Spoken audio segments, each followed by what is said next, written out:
Hello everyone, welcome back to my channel. ಬನ್ನಿ, ಇವತ್ತು ತುಂಬಾ ಸಿಂಪಲ್ ರೆಸಿಪಿ ನಿಮ್ಮ ಜೊತೆ ಶೇರ್ ಮಾಡ್ತಾ ಇದ್ದೇನೆ. ಬಟ್ ಫಟಾಫಟ್ ಅಂತ ಮಾಡ್ಬೋದು.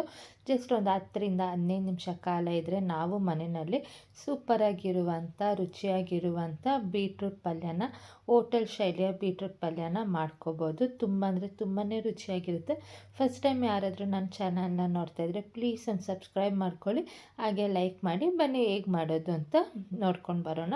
ನಾನಿಲ್ಲಿ ಒಂದು ಬಾಣಲೆನ ಇಟ್ಟಿದ್ದೇನೆ. ಬಾಣಲೆ ಕಾಯ್ದಿದ ನಂತರ 3-4 ಟೇಬಲ್ ಸ್ಪೂನ್ ಆಗೋಷ್ಟು ಎಣ್ಣೆನ ಹಾಕ್ಕೊಳ್ತಾ ಇದ್ದೇನೆ.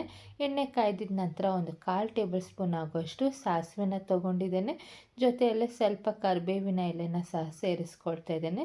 ಸುಮಾರಾಗಿ 5 ಹಸಿಮೆಣಸಿನ್ಕಾಯಿನ ಕಟ್ ಮಾಡಿಟ್ಕೊಂಡಿದ್ದೇನೆ. ಅದನ್ನ ಸಹ ಹಾಕ್ಕೊಂಡು ಮೀಡಿಯಮ್ ಸೈಜಿನ 2 ಈರುಳ್ಳಿನ ಹಾಕ್ಕೊಂಡು ಚೆನ್ನಾಗಿ ಫ್ರೈ ಮಾಡ್ಕೊಳ್ತಾ ಇದ್ದೇನೆ. ಈರುಳ್ಳಿ ಸ್ವಲ್ಪ ಕಲರ್ ಚೇಂಜ್ ಆಗೋವರೆಗೂ ಫ್ರೈ ಮಾಡ್ಕೋಬೇಕು. ಜೊತೆಯಲ್ಲೇ ರುಚಿಗೆ ತಕ್ಕಷ್ಟು ಉಪ್ಪು, ನೆನೆಸಿಟ್ಟಿರೋಂಥ ಕಡಲೆಬೇಳೆನ ಸಹ ಹಾಕ್ಕೊಳ್ತಾ ಇದ್ದೇನೆ. ಈ ಸಮಯದಲ್ಲಿ ನಿಮ್ಮ ಕಡಲೆಬೇಳೆ ಬೇಡ ಅಂದರೆ ಒಗ್ಗರಣೆಗೆ ಸಹ ಹಾಕ್ಕೋಬೋದು.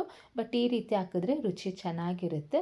ಅದಾದ ನಂತರ ನಾನಿಲ್ಲಿ ಬೀಟ್ರೂಟ್ನ ಈ ರೀತಿ ಸಣ್ಣದಾಗಿ ಹೆಚ್ಚಿಟ್ಕೊಂಡಿದ್ದೇನೆ. ಸುಮಾರಾಗಿ 1/4 kg ಆಗೋಷ್ಟು ಬೀಟ್ರೂಟ್ನ ತೊಗೊಂಡಿದ್ದೇನೆ. ಸೈಜ್ ಪ್ರಕಾರ ಹೇಳ್ಬೇಕಂದ್ರೆ 3-4 ಮೀಡಿಯಮ್ ಸೈಜಿನ ಬೀಟ್ರೂಟ್ನ ಹಾಕ್ಕೊಂಡಿದ್ದೇನೆ.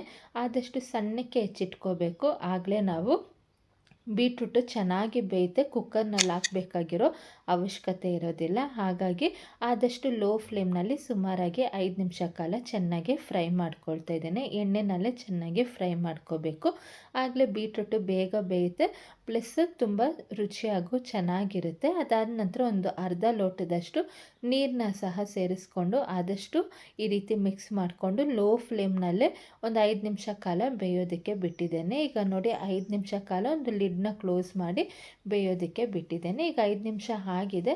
5 ನಿಮಿಷ ಆಗಿದ ನಂತರ ನೋಡಿ ಪರ್ಫೆಕ್ಟಾಗಿ ಬೀಟ್ರೂಟ್ ಎಲ್ಲ ನಾನು ಹಾಕಿರೋಂಥ ನೀರೆಲ್ಲ ಅಬ್ಸರ್ವ್ ಆಗಿದೆ ಅಲ್ವಾ. ಬೀಟ್ರೂಟ್ ಸಹ ಚೆನ್ನಾಗಿ ಪರ್ಫೆಕ್ಟಾಗಿ ಕುಕ್ ಆಗಿದೆ.